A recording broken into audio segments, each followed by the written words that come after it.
You see this player? He was a promising young striker in Argentina when Inter Milan signed him in 2018, aged just 21. Since then, he's gradually become Serie A's most feared forward, transforming into a star thanks to a combination of scouting insight, careful development, and natural talent. It's not just him either. Basically, every talent you know who wasn't a household name upon their arrival at a certain club has been acquired after a long process involving 4 key stages: scouting, evaluation and decision making, negotiations on a club-to-player level, and negotiations at club level. The first key is scouting and talent identification. This forms the basis of how football teams select players. It involves finding promising talent from a large pool of players from different leagues, countries, and age groups. Scouts use a combination of traditional visual observation, data analytics, and video analysis to identify players with the potential to strengthen a team. Traditionally, scouts attend live matches, youth tournaments, and training sessions to watch players in action. This approach enables them to evaluate not only technical skills, but also how players perform under pressure, their attitude, and their ability to work in a team. Live scouting provides valuable context that raw data cannot fully capture, such as communication and leadership on the pitch. I'm sure that all of you played the famous football simulator FIFA. In Career Mode, one of your responsibilities is to send scouts to a specific region or continent to search for talent in particular positions. Of course, there are a couple of major talent pools around the world where you can send your scouts. Apart from Europe, the second largest is South America, specifically Brazil and Argentina. Real Madrid and Barcelona are the 2 most active big clubs in the world when it comes to acquiring high-value South Americans, which means they place great emphasis on the continent. Rodrigo, Vinicius and Mastantuono and Vitor Roque and Neymar are the best examples of this. While some of these transfers have been successful, others have not. But it's true that each of them has moved directly from Brazil or Argentina to a major club in Europe. As you can imagine, technology plays a huge role in the development of football, and scouting is no exception. Clubs now have access to detailed statistics and video footage from around the world. This allows analysts to evaluate players' performance metrics such as passing accuracy, speed, and defensive contributions from their desks. This data-driven approach helps clubs to identify potential signings more efficiently before sending scouts to observe players in person. Scouting also involves breaking down players' actions in detail, examining their positioning, decision-making, and execution during key moments. Frameworks that analyze the position, timing, and speed of movements help scouts to build a nuanced understanding of how a player influences the game. However, as we mentioned, a trip to watch a certain match or training session of a player who's caught your eye is unavoidable. Technology cannot reproduce communication skills, the ability to cooperate, or behavior under pressure. An untold truth about scouting is that you don't always pick the most talented player out there. Let me give you a quick example.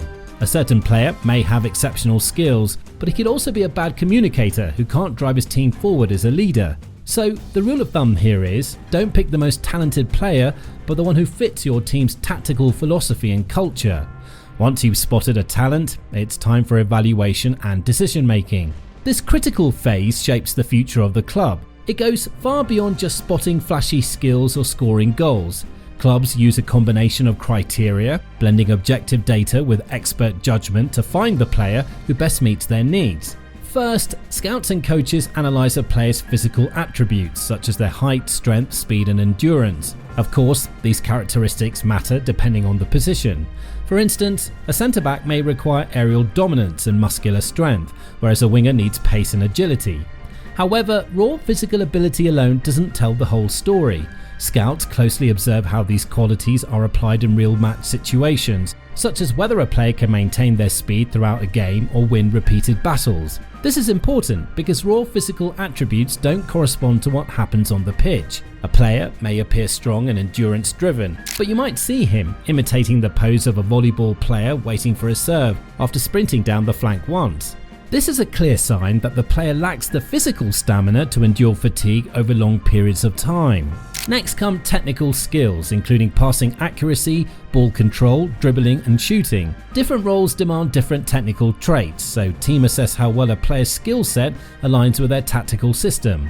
For example, a deep-lying midfielder such as Rodri, Pedri or Moises Caicedo, who are currently the best in the business, needs exceptional vision and the ability to pass under pressure, while a striker must display composure and clinical finishing. The best in that category are clearly Haaland, Harry Kane and Kylian Mbappe. Then comes tactical intelligence and decision making. This is a trait that's very overlooked these days. Most people think, oh, okay, he's skilled and talented, so he'll certainly succeed in football. However, this is not necessarily the case, as making the wrong decision at an important moment could be disastrous for your team and your career.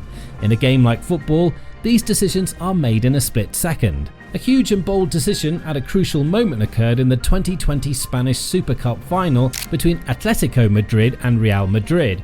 After 115 minutes of play, the score was still 0-0, and Atletico's forward Alvaro Morata was one-on-one with the goalkeeper. Federico Valverde was right behind him, chasing him, and a second later brutally fouled his opponent in what would go down as one of the greatest professional fouls in modern football history. If it hadn't been for that horrific foul, the Atletico striker would probably have scored and their opponents would have won. However, Valverde's sacrifice in receiving a direct red card proved pivotal as Real went on to win the game on penalties. So when it comes to big decision makers, this example always springs to mind. But then there's the other side of the coin. Decision making can refer to actions both on and off the field. Huge talents like Dele Alli, Ravel Morrison and even Neymar could be described as bad decision makers. In Alli's and Morrison's cases, it's obvious because they opted for an expensive lifestyle over focusing on their football careers. Neymar's case is more complex, however. He obviously had and still has a stellar career, but ever since he left Barcelona in 2017, it looks like his career has slowly but surely been going downhill. He suffered many injuries, and when you add to that the fact that he loves partying and the luxury life, you can't help but wonder what would have happened if he had a more humble personality. Of course, when it comes to the Ballon d'Or, I can't fail to mention Ousmane Dembele, who's the perfect example of someone who chooses the wrong path but eventually finds the right balance. You all remember how badly he played for Barcelona, especially between 2019 and 2021. However, since his transfer to PSG, he's been a different person with a different attitude and approach to football. This has helped him turn his career around and win everything on a collective and individual level. So, in conclusion, decision making can sometimes be more important than talent and hard work. And the last, equally important stage for a transfer to be finalised is the negotiation stage, divided into two.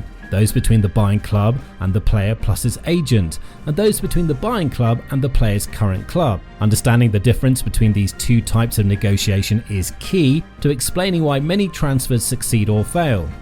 Firstly, the negotiations between the club and the player focus on personal terms. Here, the buying club agrees with the player on salary, bonuses, contract length and other conditions. It's a delicate conversation that balances the player's desires with realistic market value. Players and their agents also consider career ambitions, playing time and the status of the club. It's extremely important for the club's board staff to clearly state their position on the role of the new player in the team.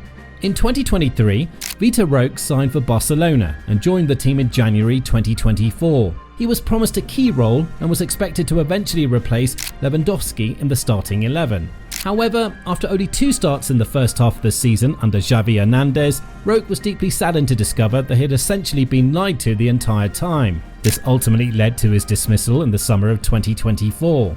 Conversely, clubs sometimes reach a personal agreement with a player, as recently happened with Nico Williams and Barcelona. However, reaching an agreement is just one step forward.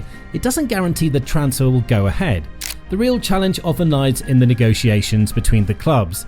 Here, the buying club must convince the selling club to release the player and agree on a transfer fee and any additional terms. This negotiation is complex and highly strategic, as clubs try to maximize their gain or minimize their expenditure. The valuation of the player can differ significantly between clubs, creating a bargaining range within which a deal can be reached. If the buying club values the player highly, but the selling club demands an even higher transfer fee, negotiations may break down. This is a common reason why some seemingly inevitable transfers fall through. And there you have it. How club really pick players explained in front of you. Now, please like the video and subscribe to the channel for more football insights.